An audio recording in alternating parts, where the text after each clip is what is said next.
shit. And then it's a good fit for North You Melbourne could because like it's push shit. that a little bit further back, or like put it on the tip. Not happy, champ. Yeah, that's good.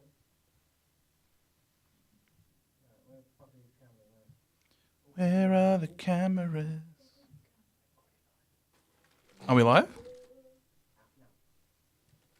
Yeah.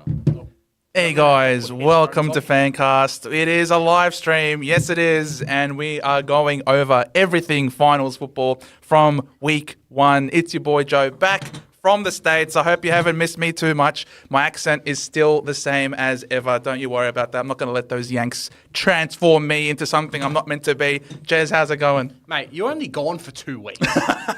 If your accent changed in that time, are you even Australian? Like, what's going on? That's true. That's fair. But look, I got to have something to rest my hat on. And I'm not wearing a hat right now. But look, I got to feel good about myself in some way, shape, or form, especially because our boys aren't in finals. Mm-hmm. Once again, we're not in finals. But hey, we can't lose a final if we're not playing in them. So look, it's always glass half full on this side of the table. I guess so. I mean, like, you guys get to start preseason a week early, and then you get to, go on holidays a couple of weeks early.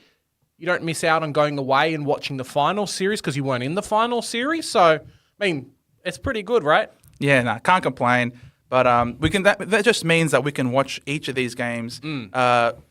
Unbiased. Free of any. Yes, unbiased. Unbiased. Free of any sort of allegiances here. Come on, Melbourne. How could you lose last night? Bloody hell, I wanted to see Collingwood lose. Obviously, wearing my Essendon bias there on my sleeve there. But, my God, we had a really fascinating game last night. Collingwood came out on fire. Melbourne reeled them in. Just couldn't get the job done. Yeah, I think it's a real epitome of you're not getting beaten. You just lose yourself. Melbourne had so many more chances in front of goals. I think they were double or triple their inside 50s versus Collingwood's, and they just couldn't kick any goals. They played themselves out of the stadium. They played themselves out of everything. The passion was definitely there because they caught back up, but they should have been winning by 3, 4, 5 goals by the end of it. Yeah, look, they scored 7-11, but that game was anything but convenient. And they didn't get Slurpees afterwards. So. They didn't get Slurpees afterwards. Yep. It was all one-way traffic, unfortunately, in terms of the celebrations there for Collingwood, getting the job done.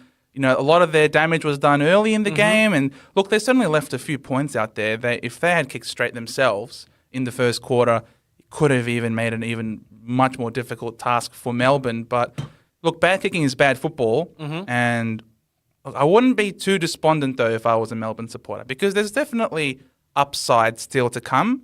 You're not going to kick that badly every single week and have Bailey Fritsch almost miss his foot with that shot. Like, that was unbelievable. When I saw that, I'm like, there's no way they're going to win this game. I think Melbourne's the team that, if you look at the top 8, is the one that will take the week off. Well, not take the week off, but they'll go through the week and they'll actually work out exactly what they need to do. They'll make the personnel changes if they need to, maybe bring in Espargo or whoever instead of Fritsch in that forward line, and hit that second round chance game. And they'll be like, man, I don't want to verse them. Because if you're a Carlton or you're someone else, it's going to be fireworks. Well, would be Sydney. Yeah. Someone else would be Sydney. That's going to be fireworks. Oh, look, Melbourne they certainly worked their way into the game, and we know that once it's wet, for a team that has got such great midfielders. Max Gawn was falling over. I know. He looked like he's playing Oz kick. All the kids the ball goes past and all the kids fall over. That was Max Gawn for the first half. Bambi couldn't stay on his feet. But by the end of the game, he was like shouldering everything, all of Melbourne's hopes and dreams. He just took over the game. He gave Cox and Darcy Cameron an absolute bath. Like, he killed them. He slaughtered them. They had to sub out Darcy Cameron. They're like, look, you're doing absolutely nothing for us. Just go on the bench. We'll sub in Ginnivan. So by the end of the game, he did everything he could. And then you look at in the crowds, and you got Brodie Grundy sitting up there. That was his team. Moved to this team, and he's not playing for either of them. You reckon he's already gone to Port? I think there's definitely some things worked out there. Someone's exchanging some draft picks and things like that to get him across. But he would have been fantastic as Melbourne sub. Yes, they brought in a smaller player to cover the position, and with Brayshaw out, it was a good fit. But I think playing both of them to at least start would have done something. JVR's kicked. I mean, you're Brodie Grundy. You're an established ruckman. He's been All-Australian, right, at some point? Yes. a 19-year-old key forward is keeping you out of the game. Like, at that point, go somewhere else that actually needs you and that will play you every week because you're not getting a game in that Melbourne team and you're one loss away from your season being over and then you are going somewhere else. Look, he won't be keeping him out of the side this week, I don't think, because JVR, I reckon he should absolutely be facing some MRO scrutiny here in terms of he elected to bump, the ball was past him, he elected to bump, collected McStay high, and I think he's going to cop a week for that at least. So that opens up a spot there for Mr. Brodie Grundy to perhaps come in and play what is a really crucial game. If Carlton get the win this week, as I think both of us sort of expect to, is that right? Do you accept? If Carlton get... I want Sydney to win, man. I know you do, but... I want Sydney. I think they'll win, but I'm just like, come on, Sydney. Do something this season. You made it in. Adelaide wants their hopes and dreams on you. At least kind of knock out Carlton. That's all I'm asking for. Man, the Swans should not be there. You guys had that interchange infringement early in the year. You gifted them that win. The AFL gave them the Adelaide one too, just to make sure they got... It's Buddy's final year. He's obviously not playing, but I reckon injury sub come the grand final. But Buddy puts on the boots for the last time. Oh, no. You're not retired until the season's over, so it could happen. Nah, I can't even imagine. If that was to be the case, then this whole world is just a simulation. That's when you make a movie about Buddy Franklin at that point. I feel like if that was the case, we'd already be in the movie and someone up above is scripting something ridiculous. But something that hasn't been scripted and there's a lot of uncertainty left in the air is the aftermath of what is going to happen to one Brayden Maynard. Yeah. Because that probably was the thing, the highlight, lowlight, focus of the night last night. That's a controversial one. I mean, it's going to be talked about every day on the radio, on the TV for the next week until kind of the announcement gets made. And then after that as well, should it happen? And then next week's game when Melbourne's playing and Brayshaw's not, it's going to be talked about again. Oh, yeah. It was a footy act, yes. He did try and smother, I'm going to say, 70-30 pretty much. But turning the body when you go into the jump, it's like those times when you see a player and they're on one foot and they get tackled. You're responsible for the act that you do against the opposition player, regardless of the result, right? If Brayshaw was fine, then okay. They would have said, hey, that was pretty dangerous. This is what's happening.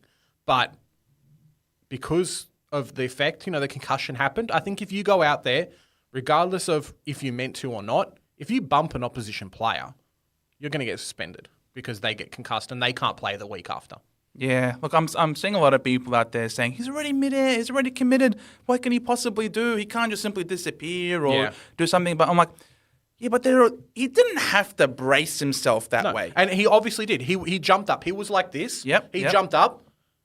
Brayshaw's kicked the ball. He turns his shoulder mid-air and says, hey, you're going to take the brunt of my body weight bumping into you. Yeah, look, I can't say I've been in a similar situation where I'm above someone about to slam them on and squash them, all right? I'm not gonna say I've been in that sort of situation.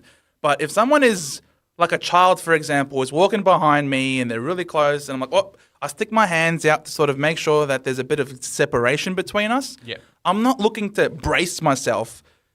When you're the one who's about to receive a falling player on your head, you're not the one falling on them in danger. The one in danger is the one who's about to have the full force of a grown man land on them. They're the ones in danger. I'm not the one who's have to brace myself and get him down. No. You could have spread himself out like that. Mid-air, he's already jumped, he's already spreading. Just simply maybe go out wide. Land at him like this. Or push your foot. The way you're doing it, Yeah, or put your hands out in front. You're already hands up like, just put your hands out in front. Where is this feeling of, I'm about to land on this guy.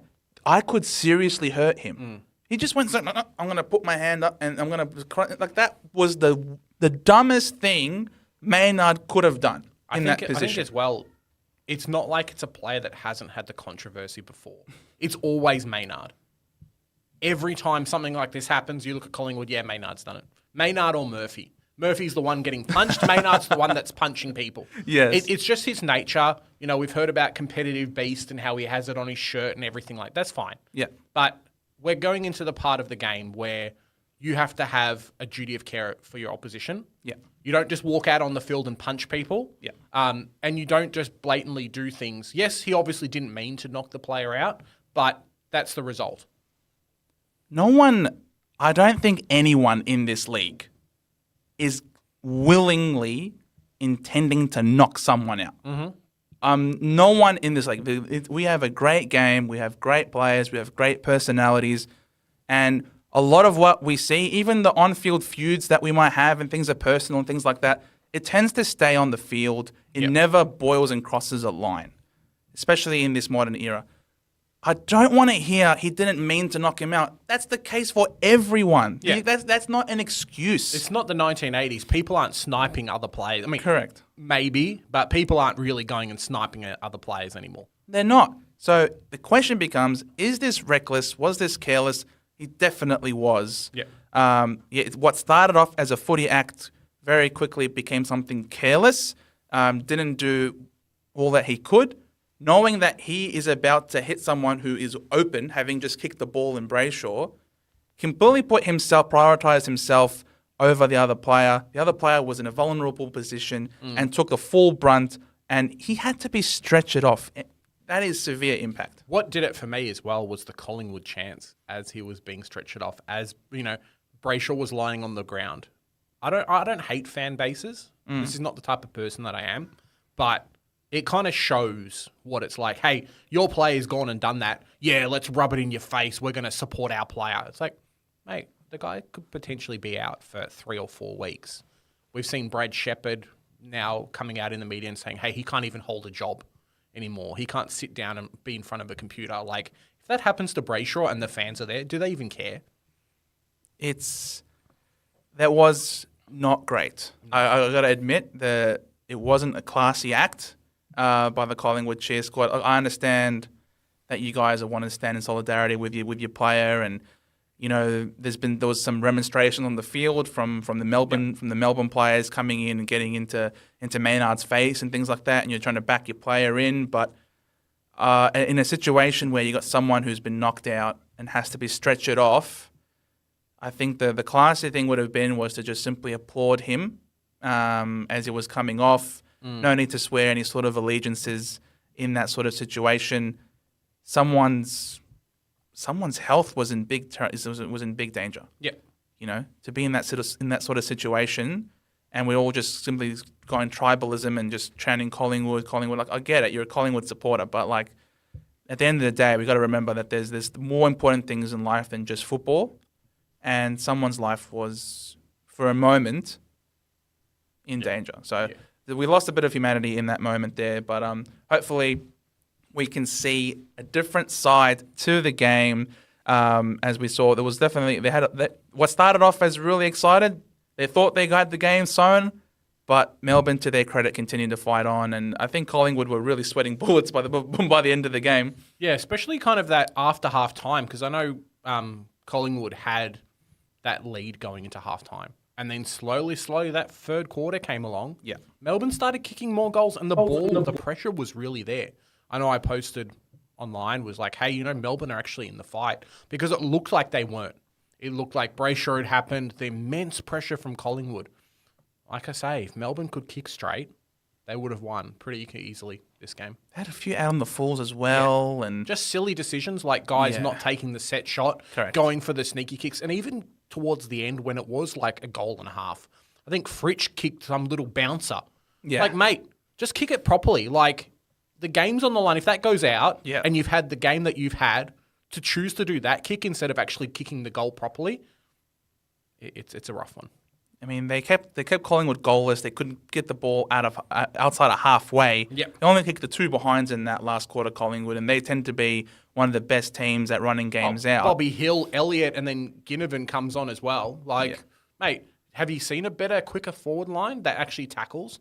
Melbourne did fantastic. They did fantastic, but you also got to remember that Collingwood started to play the smart game in terms of they knew, hey, time is now on our side. Let's just simply go with the high percentage stuff in terms of let's go wide, let's stick close to the boundary line, let's keep wasting the clock away. Once they saw that if they were really struggling to get through, they just went into self-preservation mode. They didn't go fast. They were very controlling of the football. And that I thought was very smart, given that they were really under the pump and Melbourne were throwing absolutely everything they could at them. So that, obviously, when you've got a great team like Melbourne, they're going to continue to keep fighting hard and take it to the end. Yeah, and they're sort of, we're playing the minutes, speaking as Craig the McRae last would say. 5 minute comes along and you've got 3 goals before you lose. Like, teams will slow down the ball. Yeah, that's true. Yeah. So, but like, Collingwood definitely, they managed to hold on. They did well. We keep talking though about Melbourne having bad kicking, and that's exactly the case. Melbourne were terrible, right? They did themselves no favour in front of the big sticks. But I think we also can't take away though how great some defensive efforts were for Collingwood. I saw a lot of good defensive efforts, I think, in the first half. But in that second half, Mason Cox was running into 3 people. I saw one at one point, I think Nathan Murphy or Darcy Moore was going for the mark. And then Cox just runs into him. Like, you can see, I'm like, hey, give me the ball. I'm standing here. I'm waiting. And the player comes and charges me. Like, I think there was a lot more panic because they knew the pressure was on. And we saw that by the score differential. Right. But, yeah, first half was fantastic for them. I thought Darcy Moore had some great moments as well, intercepting things. Isaac Quaynor Yeah. was close to best on ground. He was so incredible. I don't think he lost a single one-on-one all night. He was influential, took quite a few intercept marks. And right when Melbourne were in it and they were charging home really hard, and he went back with the fly and took a beautiful intercept mark with Bailey Fritsch flying in from behind him. That was the courage, the poise. They did sensational, and that was without Nick Dacos. Yeah. Josh Dacos was low. Josh Dacos was almost terrible in that game. It really felt like the typical Collingwood with Darcy Moore, with Quaynor taking a few intercepts. They'd go 2-1s in that back line versus the Melbourne players. They'd shut down the kicks to the forward 50, but they wouldn't be able to shut down the players running through the forward 50 and those kind of chest high marks there. That was really the difference. I know Neil Bullen and a few other guys went for marks and they showed them on the on the TV, and they were fantastic. They dropped them obviously, but they were 2-on-1s. Collingwood had the advantage versus the running through the middle, which they just couldn't stop. We've talked about off field about how Darcy Moore's got found out a lot, and I think slowly that game was actually showing that as well. Billy Frampton wasn't playing, which really hurt them. I think they need a second tall who can mark, who can key defend. Nathan Murphy can do some, but I think they really need kind of that other tall player there. Well, they were able to get away with it last night because Melbourne's forward line is ass, right? If they could, we go back to them not being able to kick straight. Normally, they'd win that game. Well, but they can't. They couldn't kick straight because they're ass. All right. It is what it is. I'm sorry, Melbourne, but coming from an Essendon supporter, and our forward line is worse than ass. But seriously, how do you have that many opportunities? There weren't anyone taking marks. Bailey Fritsch was clearly off the mark. They were missing Melksham. I thought if Melksham was available, Melksham would have 100% stayed in that side. He provides a lot more than what Bailey Fritsch provided. I thought McDonald was really bad. I thought Darcy Moore absolutely gave him a bath in that game. So they really didn't have much. I thought Cozzy Pickett for quite a large portion of the game was their only likely goal kicker, the only one who seemed likely, and he's a small. So, and I thought in the first half, Cozzy Pickett could not do any more to try and keep his side in it. In the second half, we saw the emergence of Petrarca and Gawn start to lift and really take over the game. So, look, it was a great, fascinating contest. It went down to the wire, and Collingwood managed to hold on. I personally tipped Melbourne to win the game by 7 points, so got the margin right. Wrong team for me, though. Yeah. What was your tip before the game? I think Collingwood was going to win. I thought Melbourne could have, but I feel like Melbourne's the team that isn't as dynamic as what it used to be. When they play their game, they do really well, and they get taken by the Oliver Petrarcas, things like that. We saw how good he was in the second half, how good Gawn was and those players. But I think Collingwood's the more dynamic team. They should have just lost because Melbourne can't kick straight. Well, on that note, who's going to kick straight tonight between Carlton and Sydney? I've kind of said, Joe, who I want to win. I know you want Sydney to win, right? Your heart can want one thing, and your mind can say something else, right? That's why we have there's a disconnect there. You got a neck in between both of them. I want Sydney to win, but Carlton are the favourites for a reason. Yep. If Sydney had Paddy McCartan and a few other guys back, if they had the defenders there who were able to defend kind of the really tall players who were doing well, then I think, they're going to be doing okay. They might have a chance, but it's going to be tough for a lot of teams to stop that juggernaut, which is Carlton's key forwards. Well, the key forwards have been great. Yeah. But I suppose the question, though, that combination, though, with Harry Mackay, there's a lot of people out there. It that worked really okay reckon- last week. It worked okay last week. What do you mean? They lost. Did they? They lost to the Giants in the last round. Joe, last week they didn't play. That was the bye round. I thought you meant... Oof, whoosh, over my head. All right, not bad. I'll give you that one. Let's have a look at the changes in and outs for Carlton and Sydney. Carlton get Jesse Motlop, Mark Pitney, Paddy Cripps, and Sam Doherty. Yeah. All the players coming back who you'd assume are the ones that are going to help carry the team. It's not like they're really missing any big players. I assume Sam Walsh is actually back in, right? Like, he's not out with injuries still. No, Sam Walsh is in. Well, there you go. So, like, they've got pretty much a full-strength team. Yeah. There's no excuse. And that's the big thing for Carlton is it's felt like in their losses they've always had excuses like, we're missing a few key players. Harry Mackay wasn't here. Curnow can't carry the forward line, blah, blah, blah. If they lose this game, yes, it's fantastic they've made the finals, but where do they go from saying, hey, we're missing players to now we've lost and we've had a full team? It's pretty rough. I mean, Sydney have got to pull something out crazy, which I think they're the team to do it.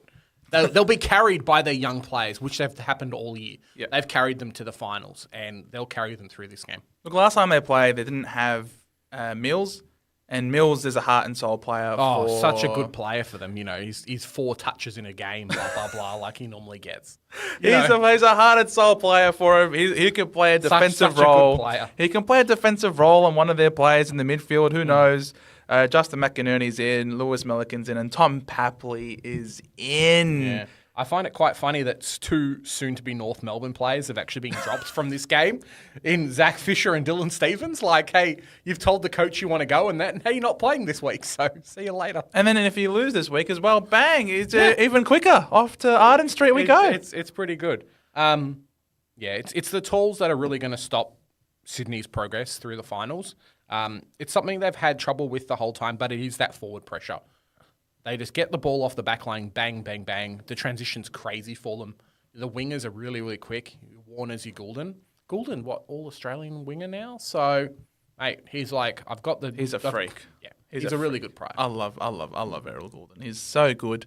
Someone else who's really good and someone they're going to, rely on, I think, for their ball movement is Nick the Lizard Blakey, running off half back. If they can somehow open up some sort of corridor action for him, but to be honest, I just cannot see an area of the ground anywhere where Sydney have an edge or could possibly get ahead. Which is why Carlton are the favourites, and I think they're going to win. My heart says no, but my head says yes. Your heart's they stupid, Big J. they have to play them out of the game. They have to play themselves out of the game for them to lose. Oh, 100%. Because forward line... They have to do a Melbourne. Yeah, basically. But the thing is, Melbourne were able to dominate field position and get repeat entries and dominate inside 50s. But there's no way. I can't see how Sydney's midfield is going to be able to do that to Carlton's. Carlton's midfield is so brutal. They win contested ball. They win clearances. They will dominate territory. I honestly have no idea. I thought, for me, this game was the most clear cut for me in terms of which side has the better matchup, which side's going to come in and win. Yeah. And I honestly can't see Carlton winning this game by less than 20 points. You say that, and they're the ones that always have the biggest upsets. So we'll wait and see in the next, 30-odd minutes when the game starts. We'll be watching at the pub. We'll be like, hey, I'll be cheering for Carlton, but in my head, I'm secretly like, come on, Sydney, come on, Sydney. And it's going to be a great game. Look, you got to hype someone up. That's very true. So that if the unthinkable happens, we'll be like, oh my God, can you believe it? Carlton knocked out because Carlton last played finals in 2013. They didn't deserve that. They finished 9th that year. We were kicked out due to the supplement saga that they were then brought in. When was the last time they actually earned a finals berth? And it's crazy to think that this is the first finals in a very long time that Buddy hasn't played as well. And it's like, can Sydney play with their young brigade, with the key forwards who are in? Can they play a final series without Buddy and actually do well? against the odds. It's a really good game to kind of show their skills of both teams. Yeah, nah. They're not going to do it. They don't deserve. They don't. This team does not. Sydney does not deserve to be in finals. Adelaide won that game, and you guys gave them that game with your interchange infringement. I mean, the AFL gave them the other game, so Yeah, like Sydney shouldn't even be in here. I always argue when there's bad umpiring decisions. When there's bad umpiring decisions like that, I always go back to how many behinds from set shots in front of goal has your team kicked? You know, yes, when the game's on the line and it's 1 point there or 1 point here, it sucks when you're the opposition team that doesn't go that way. Yes, the AFL have come out and said, okay, it's a mistake, but you played 90 minutes, 120 minutes of AFL. Players have missed shots in front of goals. Players have missed shots they should have done. Players have missed different things. You know, maybe your player should have tackled instead of let a guy run through. That one decision doesn't decide the game because that previous 90 minutes have really decided the game there. Yeah, fair enough. Alrighty then. We'll then move to the next game. I know our hearts want the Swans, but the mind is telling us the Blues. This one's also a really close game, and the bookies are suggesting that it is really tight. The Saints hosting the GWS Giants. Yeah, it's a tricky one. You know, St Kilda's home game's not the MCG, but for some reason they're playing there because they know they're going to get a decent crowd. I'm not sure which one this really favourites, but I think St Kilda has to be really on their game. Yes, they were the team that's actually got to the finals. You know, they kept that top 5 spot, top 6 spot that they were potentially losing according to the media for the past 10 or so weeks. Every week it was, hey, St Kilda's not going to make finals, blah, blah, blah. And here we are, they're 6 on the ladder. But I think overall GWS has a much better team. They're a bit more well-rounded, so St Kilda really have to stand up. And the likes of Jack Steele, he's over his injuries. He's the one that's got to step up for that team. Dan Butler's got to step up. A few of these other ones. They can't rely on Cal Wilkie to stand in the back line and do everything. St Kilda fans can yell at me. Sinclair can yell at me. Other people can as well. But I think GWS has a much... Caminiti can yell at you too. I don't even think he's named. Is he named? No, he's No, not. well, there you go. So you can yell at me from his house. Give me a call, Camo. You know, you've got my phone number. But, yeah, I think that the mature age players are the ones who really have to stand up. Max King's got to stand up. That's got to be his game this time. Otherwise, GWS is just going to run over them. Yeah, I don't know. We got a lot of Saints boys on here. Yeah. So it always feels weird when I'm going to be like tipping against them. But honestly, the Saints and I are like oil and water. Yeah. We just don't mix. I've never tipped a game right for the Saints this year. Yeah. I tip for him. I tip him. They let me down. I tip against them. They win. So like I just feel like regardless of what I do, there's no way I'm going to win. The big thing is as well is that Rowan Marshall's been carrying St Kilda for the last 8 weeks. And he's not versing an easy matchup this week. No. Briggs is going to be like, hey, mate. Briggsy. Hey, mate. I know how you play. Take the punishment for the next 90 minutes. Oh, Briggs has been sensational this year. He's been an absolute revelation coming in out of the clouds. But, you know, the Saints, they get Max King back. They get Seb Ross back. Hayes is injured. Stock has been dropped. Burns was a sub. Meanwhile, the Giants, Finn Callahan, he's a terrific winger. And Sam Taylor, the best Toby one-on-one. Bedford's been cleared from And his Toby suspension, Bedford's been cleared. which I think is going to be a big one for them. Oh, man, if this game was so close, if Bedford was... Kicks 4. Yeah, no, if Bedford was out... Yeah. I would have tipped St Kilda. Kilda wins, But just because Bedford's back in, now you might be thinking, gee, you guys are bloody blowing up a lot of incense up Toby Bedford's ass here. But like honestly, he is a great player. It's like picking Collingwood without Bobby Hill. Like Correct. He doesn't do everything, but the threat's there. Yes. That's what he does, and he's their version of that player. And he was Melbourne's 23rd man all year last year. Yep. Like literally, like every single week, I think he was their emergency. There were 17 teams that should have said, "Hey, mate, we'll give you a first rounder. We'll give you some money. Come across. We know you're going to be good." They didn't. GWS got him. That's it. Bro, I think Melbourne is the biggest team brewing right now, not having Toby Bedford in their side. And what would they have given to have had Toby Bedford be the sub last night when Brayshaw went out? Yeah. Because they had no one at ground level. Well, they have Chandler, but how much can you rely on like an 18, 19, 20-year-old young kid versus someone who's probably a couple of years older that's dominated for them? Yeah. It'll be tough. But I've loved the way the Giants have gone about it. They had a pretty they were pretty low on the ladder. Yeah. Around middle of the They year. did it. They did it. Carlton. They were like 15th or 16th on the ladder. Yeah. 9 weeks ago and made it into the finals. And then they just stormed back home in sensational fashion. They absolutely torched us, and that was an incredible game. When they're Kingsley on, for coach of the year, by the way. yeah, could be. The way they go about it, that orange tsunami, they run in packs, they transition football. It is a joy to watch. I think they might genuinely be my second favorite team. I think, and their song is amazing. There's a big, big sound from the west of the town. I can't wait. I love the Giants. I'm sorry, Saints boys. Yeah. I'm back in Guis to win this one. Sorry, Jono. Your picks in the AFLW were no good, and then your team's not going to win. So see you later, mate. Jay, because Sticky J, what's this? Swan's gonna smoke him. No cap. Swan's about to the rest of the league. Oh, Yeah, we'll will see. be. The big thing that is will be interesting. Sam Taylor in means that Max King's going to have someone on him the entire game. Oh yeah. And I think that's their biggest weapon is going to be him and a couple of the other talls. If he gets nullified by some of the interceptors in that team, it's going to really struggle. Yeah, nah. Sam Taylor's a gun. And another player who's been linked to North Melbourne has been dropped. So there you go. It's the North Melbourne curse. Who dis? Who dis? A bit of a Nick Haynes action there. Nick From what I'm Haynes. hearing in the in the trade talks. So Nick we'll Haynes see what to- happens. Nick Haynes to North. Yeah, a bit of a salary cap dump and some picks coming our way. No, not too bad. What about Toby McMullen? I don't even know who that is. I love that It name. sounds I like just he works love that name. Sounds like he works at McDonald's, like Mick Mullen. Come on, man. That was so obvious. That joke was implied, Jez. Whatever. We'll move on to the next game, which happens to be the final game of the week one, the second qualifying final. It is the Lions at the Gabatoir hosting Port Adelaide Power. Yeah.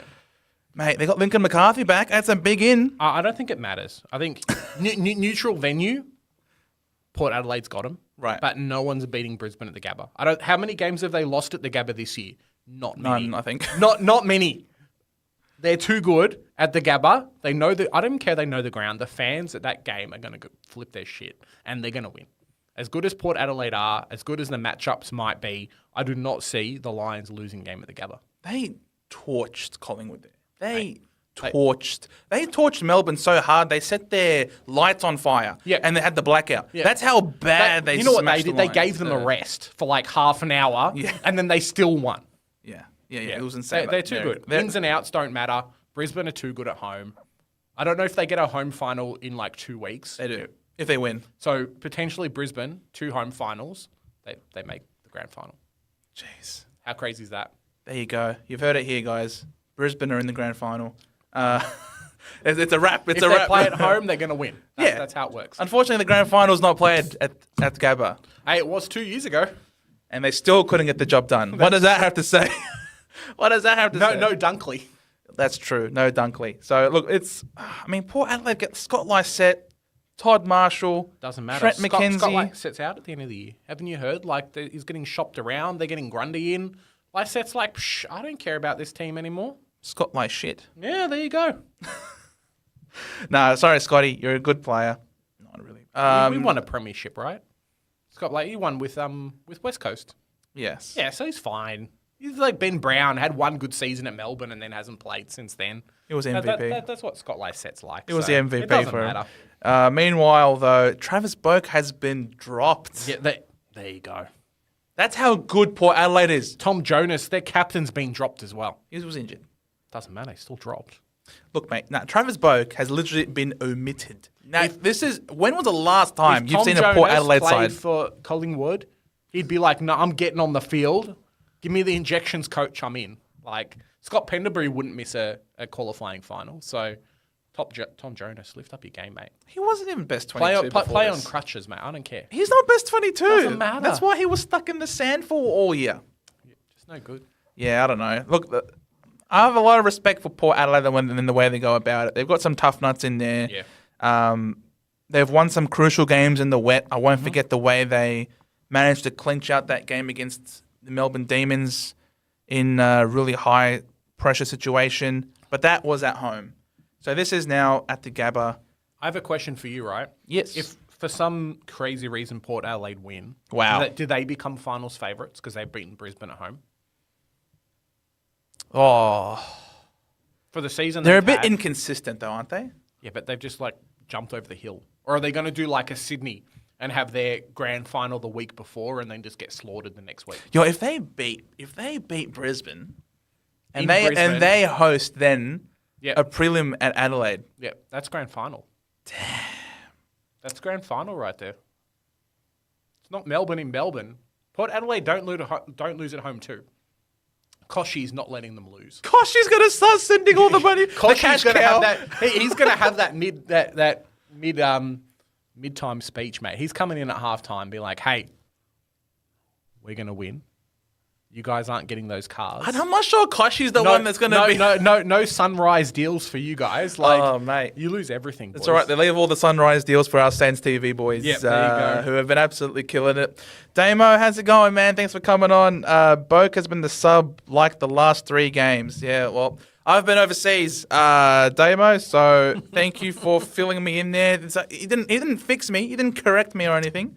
That's shame on you. Shame on you, Jez. But honestly, it's really impressive though that Port Adelaide, they're now with the way that the team is developing and the next phase of their team has got has got Boke being the sub. Yep. A mature age, experienced player, ultimate professional, great leader. It just speaks volumes of how far these youngsters are. Yeah. Have come for Port Adelaide. Now, I said Brayshaw because I've literally opened up here 5 minutes ago. Collingwood defender Braden Maynard has been referred directly to the tribunal Get in. for an incident that left Melbourne's Angus Brayshaw concussed in Thursday night's qualifying final. And young demon Jacob Van Rooyen has been banned for 1 match after a high bump on Dammock's Day. So there you go, guys. You cause a concussion, you're out. Oh, yeah. That's just the way it is now. As much as football act, not football act. Unless you're Carlton and you can pay off the pay for the good lawyers. We've got Joe here, but yeah, you go into the tribunal minimum.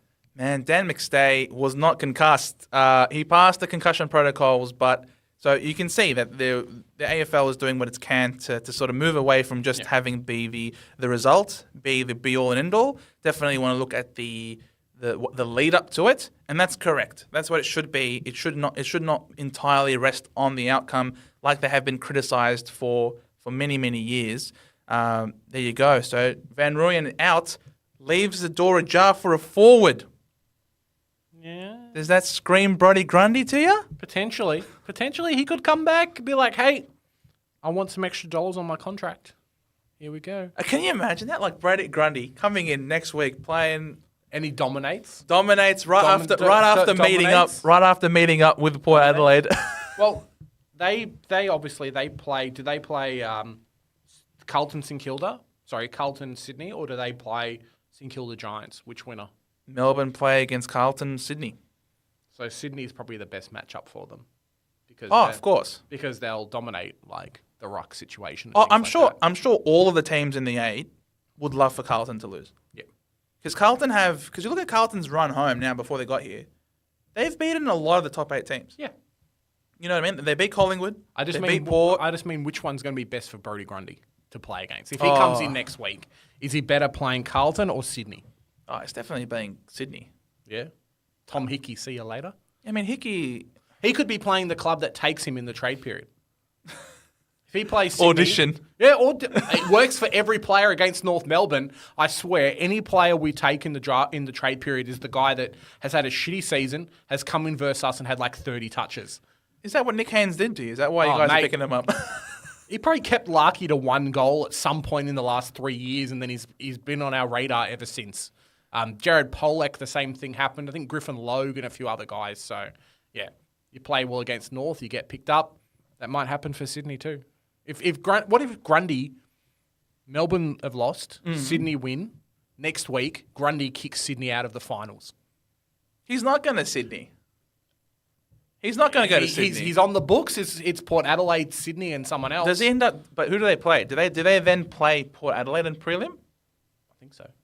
Yo, that's what He I kicks out want to both see. teams. He kicks out both teams. That's what I want to see. I want to kicks out see both. I want to see Grundy up against Port Adelaide. That's Yeah. what I want to see. Grundy beats Sydney. See you later, no more finals. The next week, Grundy beats Port Adelaide. See you later, no more finals. That's it. Mate, that's another reason. And then he decides to stay because both of them are shit teams and he's beaten both. And then, what's his face? Simon Goodwin realizes the error of his ways and be like, "I'm sorry, no, please, I will play you. I will play you. I will not drop you ever And again." then round one next year's dropped. Oh, short memory. But a lot of this is predicated though on Carlton losing tonight, though. Yes. And I can't see that happening as we'll much see. as you We'll may see what as happens. much as you may want this. And I know John O'Carroll is telling us here the IQ is extremely underrated. Swans for the win by 4 points. Yeah. I understand. There's nothing worse than seeing dumb football for me. That is, I think it hate really that. comes down to Jesse Motlop, to be honest. I think if he's the guy, Wow. he's the sneaky one that seems to have been kicking the 2, 3, 4 goals when Harry and Kerno are getting focused. If he can come out and do something similar, I don't think they've got a small defender that can really stop him. I mean, I'm pretty sure the Swans are not too bad when it comes to small forwards. I feel like they've got Mr. Climb the Post Rampy. He's not too bad. I think who else have they got? I mean, McCartan's not a big. Lloyd's not a big. Florence not a big. They've got a lot of Melican's not a big. I think they've got a lot of players that can match up on smaller players. I think where they're going to struggle is in the talls, and a lot of pressure will be a lot of responsibilities foisted onto the Sydney midfielders to apply a lot of pressure on the Carlton ball carriers to force bombs. Because if Carlton's midfielders are able to place these penetrating high kicks in, Sydney are going to be in a world of hurt. And the big thing for Sydney too is if they lose to Kerno and Mackay, their finals are done. They're going to be like, Ben Mackay, mate. You need to come to our club. Here's $1 million a year. We're going to get pick 3 and another. I mean, we can't get pick 3 and another pick, but he's going to get offered so much money because they're desperate for tools. That they are. They've already kept Melican. He's going to stay at their club, whatever. I don't care. Yeah. But they're going to be so desperate to get him versus everyone else.